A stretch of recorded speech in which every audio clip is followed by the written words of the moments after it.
રાજકોટ શહેરના રૈયાદાર dream city પાસે ભાવેશ વણવી નામના યુવાન પર થયેલો જીવલેણ હુમલો હવે હત્યામાં તબદીલ થયો છે. હુમલાખોરોએ મૃતક યુવક ભાવેશ સહિત કાકા ભત્રીજા પર ગઈકાલે ફરસી ધોકા પાઈ પડે જીવલેણ હુમલો કર્યો હતો.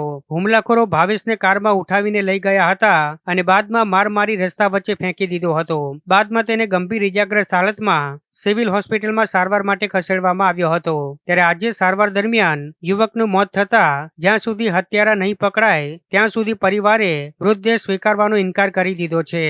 મૃતક પર સાગર મીરા જોગરાણા, હમીર મીરા જોગરાણા, રવિ મીરા જોગરાણા, ગોપાલ મીરા જોગરાણા અને લાલો ગોગા સંભાળ નામના શખ્સો દ્વારા હુમલો કરવામાં આવ્યો તેવી હાલ પ્રાથમિક માહિતી સામે આવી છે. ત્યારે પોલીસે હત્યારાઓને પકડવા તપાસ તેજ કરી છે.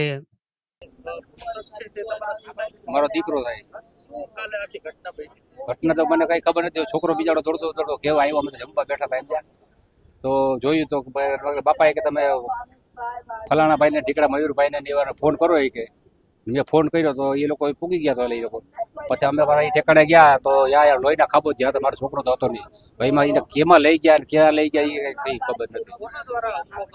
હુમલો મેં નામ આપ્યા, નામ ભાઈ નામ ભૂલી ગયો. કેમ ખબર પડે? અમારી માંગ એક જ છે, જ્યાં લગી મને ન્યાય નહીં મળે ને ત્યાં લગી મારા દીકરા લાશ સ્વીકારે નહીં. આજે મારો દીકરો તો કાલે કરો બીજા કોઈનો દીકરા પર દાવો થાય, એટલે મને ન્યાય અપાવો. મારી સરકારને એટલી વિનંતી છે.